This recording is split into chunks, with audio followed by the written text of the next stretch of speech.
So, welcome back to, I think this is part two of episode three.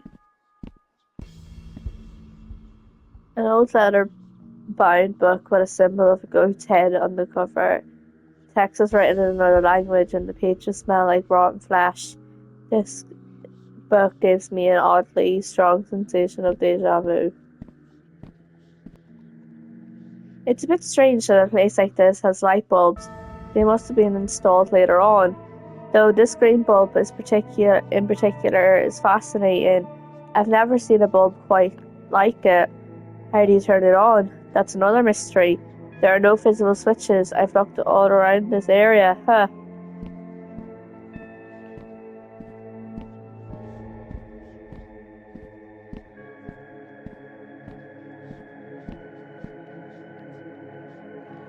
What's with all the spikes? Like, dude, you can't turn around without stopping your toe. Shit hurts like hell too. An old letter book, bound book, there's a symbol in the cover of a bird within a circle. The text is written in another language, so I can't read it. Blood is splattered in some of the pages, and the book is burnt across the bottom edge. Touching this makes me feel lightheaded, as if it's producing a strange energy.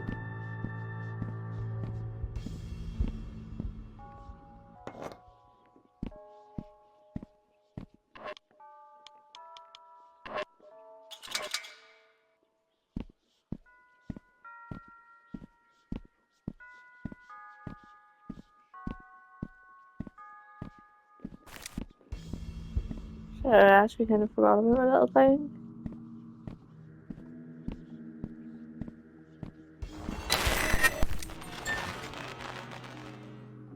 There we go. Okay.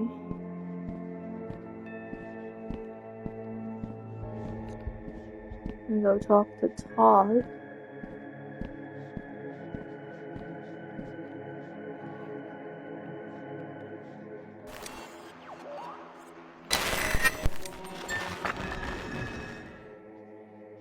Dude, those little opposite thingies just got bigger. Scope it out. Is there anything different to Todd, my man? Intriguing, these green lights seem to be part of a larger system. Once activated, their energy is transferred into the floor below. Additionally, they must be harness the same type of energy as the Super Boy emits. Since you were able to trigger them with it, what do you think that means? To be honest, I'm not totally sure. This technology isn't like anything I've dealt with before. However, it is likely that these things were used for something supernatural, perhaps even to summon the red-eyed demon. It's a good thing the cult isn't around anymore. The demon too. After we find Ash, we should smash everything. Anyways, just in case. Actually, I'd like to study some of these things further. It may prove useful in some way. Alright.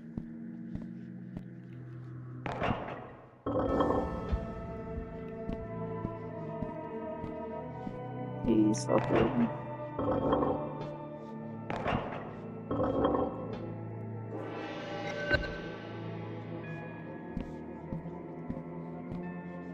puzzles.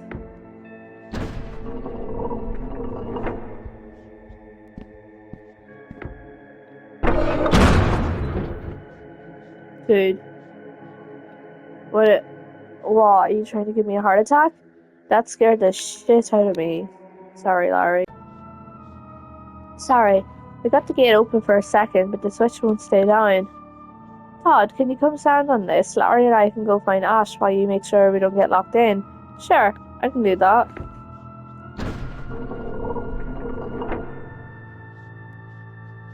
Ready? No, but Ash is in there somewhere, so let's go.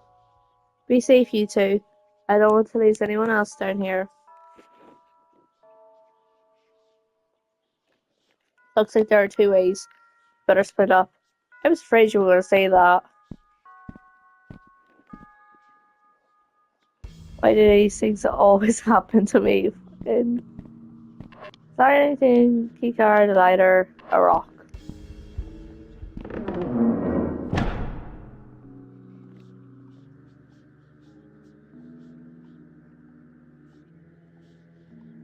Crap, this place is like a maze. I cannot for the life of me remember, like, is it the fucking uh puzzles in this section? Because we know fucking Sally Face, they really fucking like um their puzzles, so I'm gonna have to fucking Google um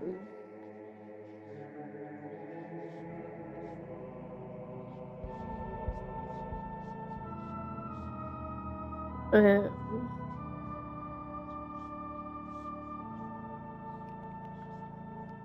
how to fucking do it. Okay.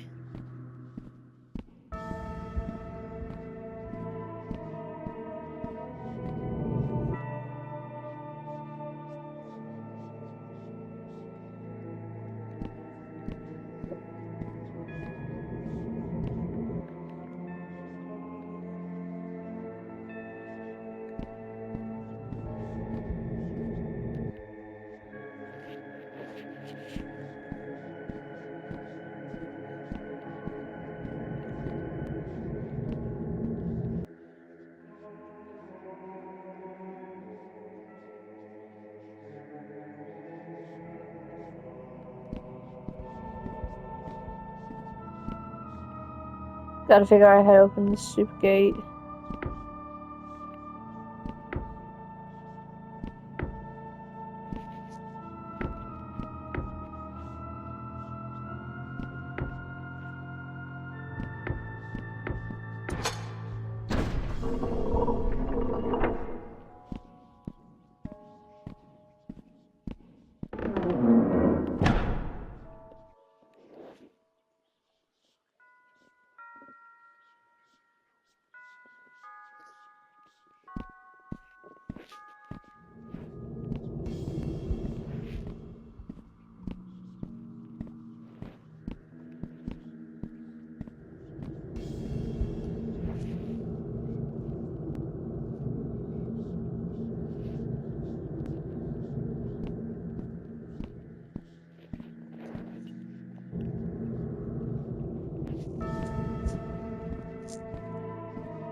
I need to get this open.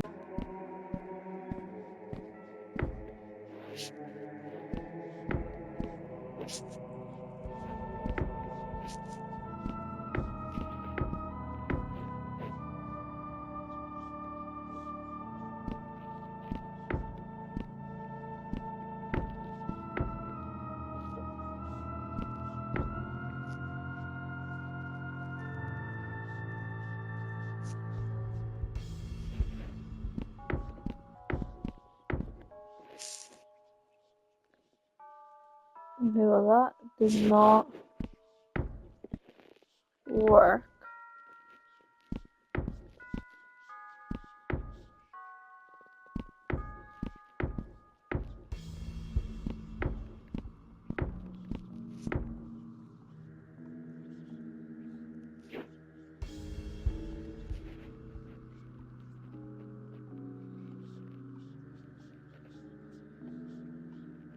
Um,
Okay, so like I'm on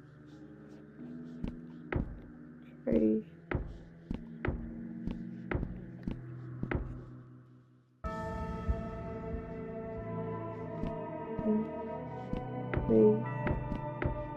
3.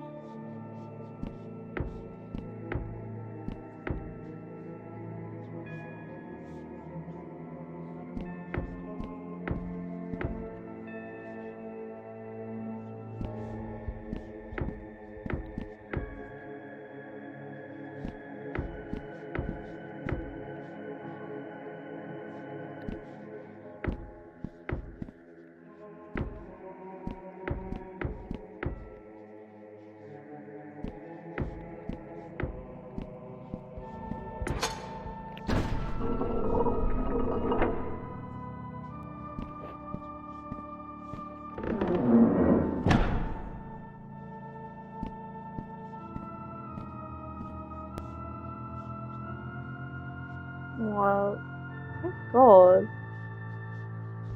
that fucking worked.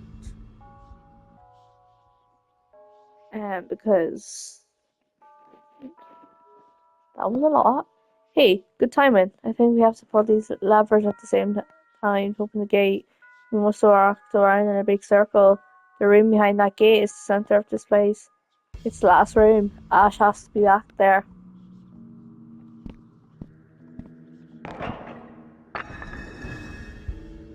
Huh?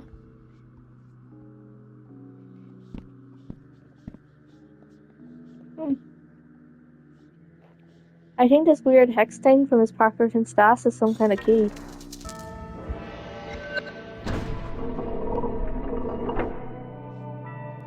Oh.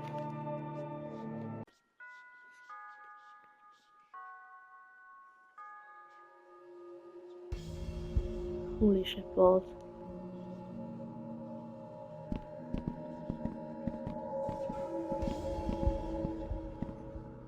It's another book. That is still, but this one is not on it.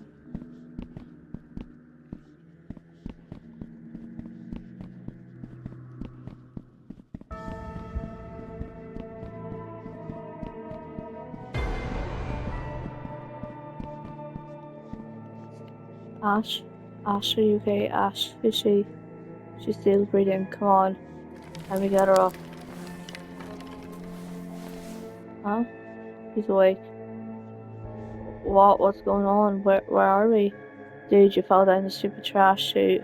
I thought we lost you for good. I'm so glad we found you. Are you okay? Yeah, I think so. Just a little fuzzy and sore. No broken bones. Well, none of mine at least. Man. She wouldn't believe what we went through to find you. It's all thanks to Sally. He had one of his vision thingies again, and then he found this old cellar door in the basement. Then we went down these long creepy stairs, and then we found this crazy ass cult temple or some shit down here. And there were all puzzles and traps and mazes and Todd. Todd is holding the front gate open for us. We should go back there. Wow, this is so much to take in. I can't believe all of this is right below the apartment. Thanks for coming for me. I don't know what I'd do without you guys.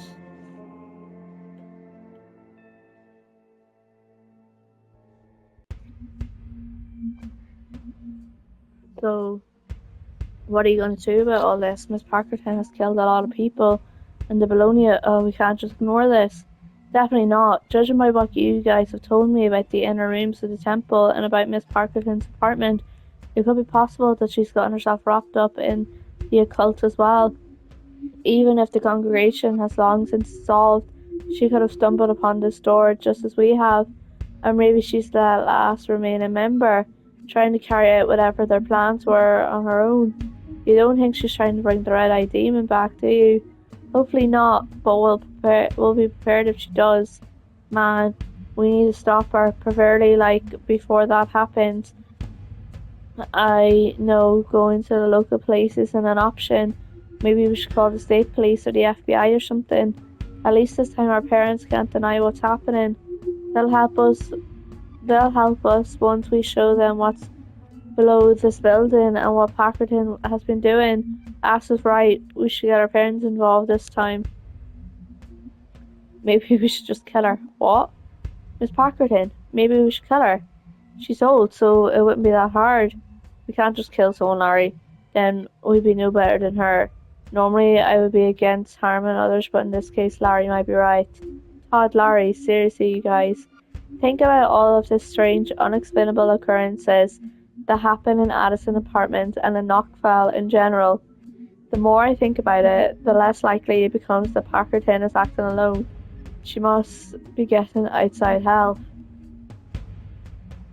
It would explain the police cover-ups of Charlie and the Holmes family murders.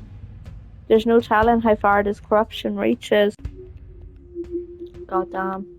I guess that makes sense. Sal, you were saying something similar earlier today too. I don't know, maybe this does fall on us to take care of. Maybe. You know, the biggest worries normal teenagers have are about pretty things like about petty things like being popular and having nice hair. Not us though, we just have to worry about saving the world, I guess.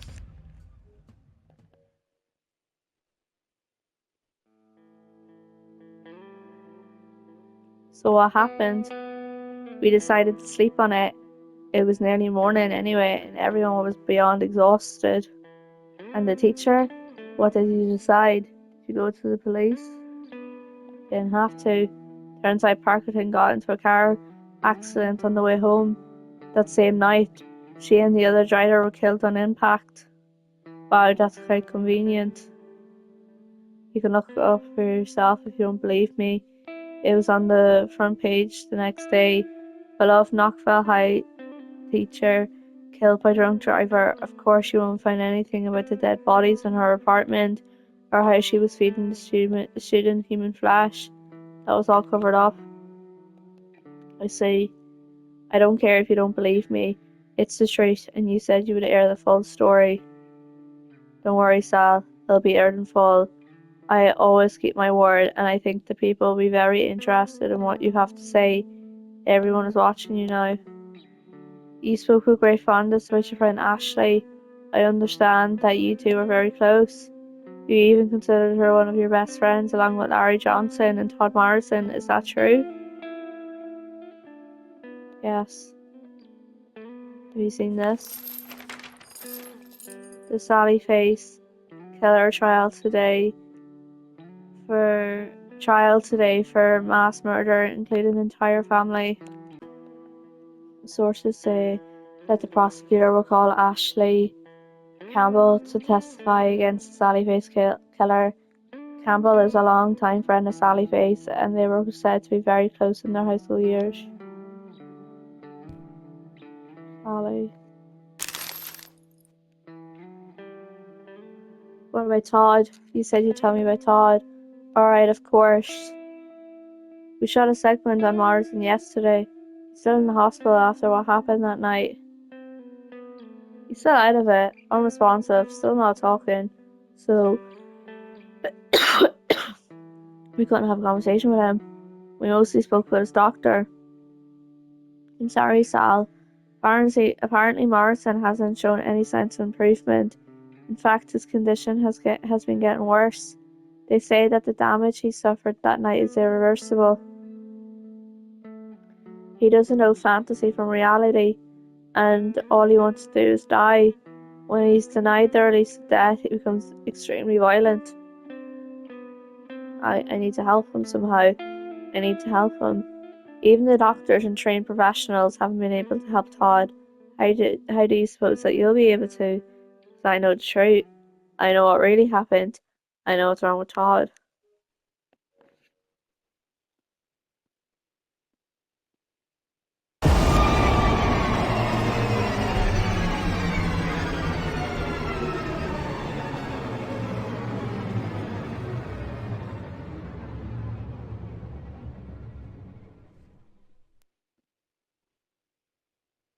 I'm pretty sure this is like the end of episode 3.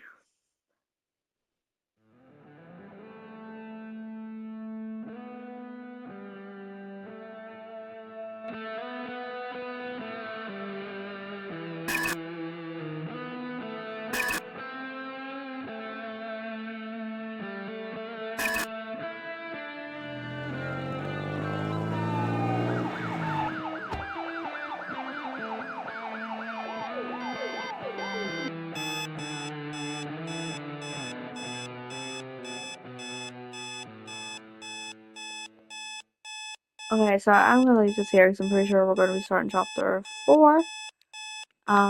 Yeah, I'll see you then.